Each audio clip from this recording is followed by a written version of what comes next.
जय मां भवानी, सीताराम आप सभी को।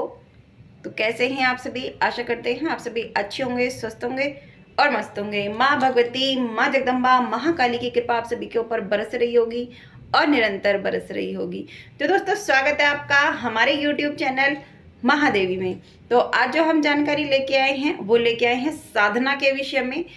तो साधना यानी कि आपके गुरु नहीं हैं, गुरु होते हैं तो आपके लिए साधनाओं के मार्ग खुल जाते हैं, आपके लिए उन्नति के मार्ग खुल जाते हैं। आप अध्यात्म में और भौतिकता में दोनों में ही उन्नति करते हैं यदि आप गुरु चरणों के दास हो जाते हैं।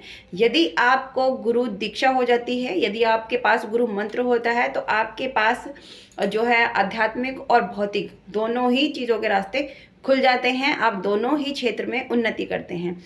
लेकिन यदि आपके पास में गुरु नहीं है और आप भक्ति करना चाहते हैं, आप साधनाएं करना चाहते हैं, आप अपने इष्ट की साधना करना चाहते हैं, आप सिर्फ इतना चाहते हैं कि आपके ऊपर आपके इष्ट की कृपा हो जाए, तो उसके लिए हम आज ये जानकारी लेके आए हैं कि आपको ऐसी कौन सी साधना करनी है, कैसे साधनाओं की शुरुआत करनी है, कैसे आप अपने गुरुओं तक पहुंच सकते हैं, कैसे आपकी ही शक्ति, आपकी ही ऊर्जा आपको अपने गुरु से मिलाती है।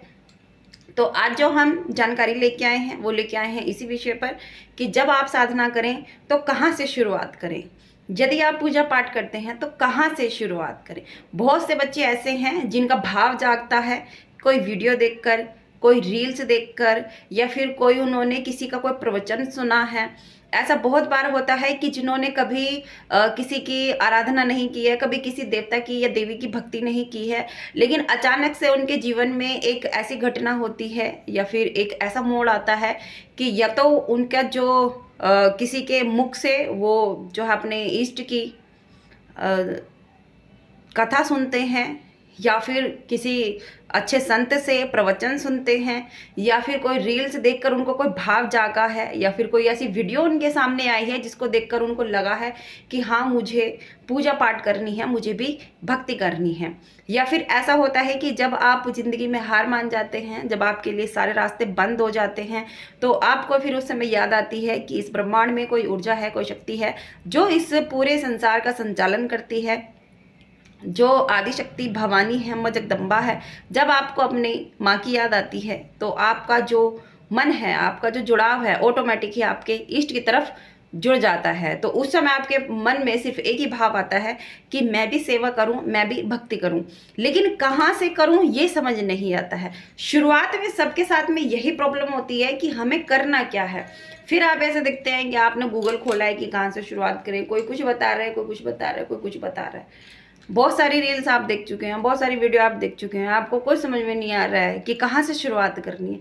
तो आज जो हम जानकारी लेके आए हैं इसी विषय पर लेके आए हैं, तो वीडियो के एंड तक बने रहें, वीडियो को ध्यान से देखें, ध्यान से सुने। और चैनल पे यदि पहली बार आए हैं तो चैनल को सब्सक्राइब करना बिल्कुल ना भूलें। वीडियो यदि पसंद आता है तो वीडियो को लाइक ज़रूर करें, दोस्तों के साथ में शेयर ज़रूर करें ताकि इस जानकारी का लाभ और सब उठा पाएँ, ठीक है। और कमेंट बॉक्स में जय मां भवानी सीताराम लिखना बिल्कुल ना भूलें। यदि वीडियो पसंद आती है तो कमेंट बॉक्स में हमें ज़रूर बताएं कि आपको हमारी दी हुई जानकारी पसंद आई। तो देखिए, जब आप भक्ति में आते हैं, जब आप अध्यात्म में आते हैं तो आपको शुरुआत कहाँ से करनी है। यदि आपके पास में कोई फोटो या फिर कोई विग्रह है, या फिर कुछ परिवार ऐसे हैं जहाँ उन्होंने अपने घर में जो है इन सब चीज़ों को नहीं मानते हैं, ईश्वर को नहीं मानते, बहुत से नास्तिक व्यक्ति ऐसे होते हैं, लेकिन इत्तेफाक से, सौभाग्य से उनके घर में कोई ऐसा पर्सन हो जाता है कि उसको सिर्फ भक्ति करनी होती है, उसको सेवा करनी होती है, उसको अपने इष्ट से मिलना होता है। ये सौभाग्य की बात होती है कि किसी के मन में अपने इष्ट को पाने की तड़प उठी है, उसके मन में भक्ति जागी है। तो ऐसे बहुत से घर होते हैं जो नास्तिक होते हैं और उनके घरों में सौभाग्यवश कोई ऐसा जीव, कोई ऐसा प्राणी, कोई ऐसी पुत्री या पुत्र उत्पन्न होता है कि उसके हृदय में सिर्फ भक्ति होती है।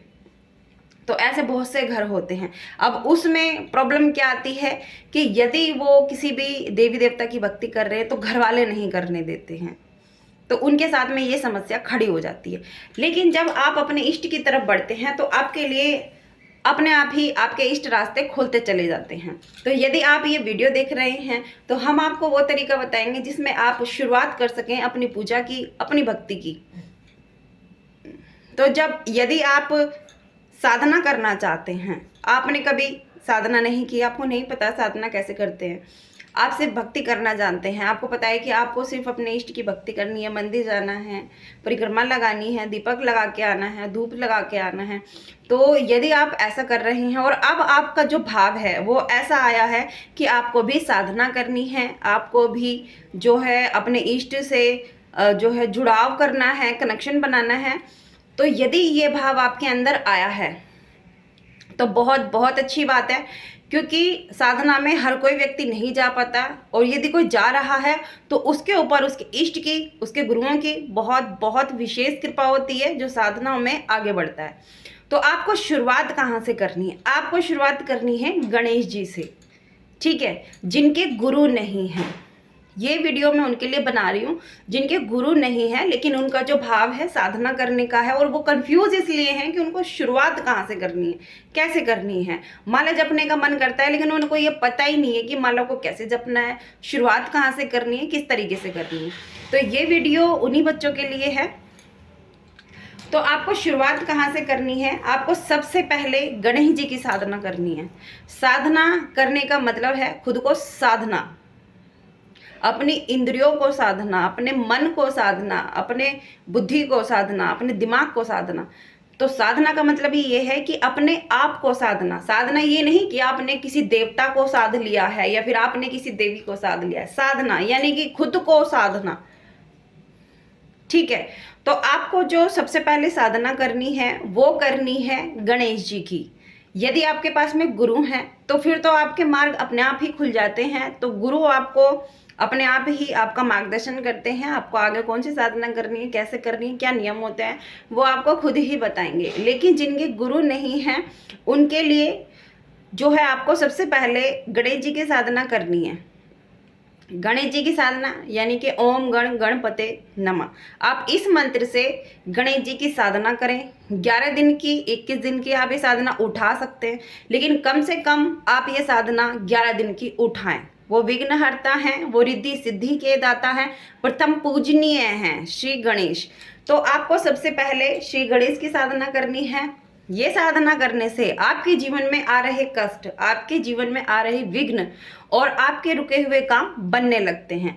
तो आपको सबसे पहले जो साधना करनी है वो गणेश जी की करनी है, ताकि आपके आगे के मार्ग खुल सकें। तो सबसे पहले आप जब कदम रखेंगे आध्यात्म में, साधनाओं में, तो सबसे पहले आप गणेश जी की साधना करें। ओम गण गणपते मंत्र के साथ में करें, ठीक है। और उसको आप डेली 11 या 21 माला रोज जपें, भगवान को भोग लगाएं, उनकी आरती करें, उनकी सेवा करें, ठीक है, और उनके लिए माला जाप करें। तो जब आप माला करेंगे आपके पास में आसन का होना आवश्यक है। आसन पे बैठ के ही 11 दिन की साधना आप उठा सकते हैं। जब आप ये साधना करते हैं अपने आप आपके रास्ते आगे की तरफ खुलने लग जाते हैं, ठीक है। तो यहाँ से आप अपनी पूजा की, अपनी साधना की जो है शुरुआत कर सकते हैं। जब आप ये साधना करेंगे, इसी साधना में आपको ऐसे ऐसे अनुभव होंगे, इसी साधना में आपको ज्ञान आने लगेगा कि आपको आगे से क्या करना है, ठीक है। तो आप इस साधना को करें। ये रिद्धि सिद्धि के दाता विघ्नहर्ता हैं। गणेश जी ही रिद्धि और सिद्धि प्रदान करते हैं। शुभ लाभ इन्हीं की ही कृपा से आते हैं, इन्हीं की ही कृपा से घर में शुभता आती है, इन्हीं की कृपा से आपको बिजनेस में लाभ होता है, और यही प्रथम पूजनीय है और यही मूलाधार चक्र के देवता भी हैं। तो जब आप इनकी पूजा करते हैं तो आपका मूलाधार चक्र पूर्णतः एक्टिव हो जाता है। तो इसलिए गणेश जी की साधना करना बहुत बहुत ज़रूरी है। तो यदि आप साधना करने की सोच रहे हैं तो सबसे पहले आप भगवान गणेश को मनाएं, भगवान गणेश की साधना करें, उनका आशीर्वाद प्राप्त करें और अपना आगे का जो रास्ता है उसको तय करें। आप अपने अध्यात्म में उन्नति की तरफ बढ़ें, साधनाओं की तरफ बढ़ें। गणेश जी आपके मार्ग के ऐसे रास्ते खोलेंगे कि जिसका आपने सपना भी नहीं देखा होगा, जो आपने सोचा भी नहीं होगा, ठीक है। तो आशा करते हैं आपको हमारी ये वीडियो पसंद आई होगी। पसंद आई है तो वीडियो को लाइक करें, चैनल को सब्सक्राइब करें और दोस्तों के साथ में ये वीडियो शेयर भी ज़रूर करें। वीडियो पसंद आई है, हमारी बातें आपको पसंद आई हैं, हमने जो आपको बताया है आपको वो चीज़ें समझ आई हैं, आपको साधना में शुरुआत कैसे करनी है ये समझ में आया है, तो उसके लिए हमें कमेंट बॉक्स में ज़रूर बताएं कि आपको हमारी ये वीडियो पसंद आई है। तो मिलते हैं आपसे अगली वीडियो में अगली जानकारी के साथ। तब तक के लिए जय मां भवानी, सीताराम।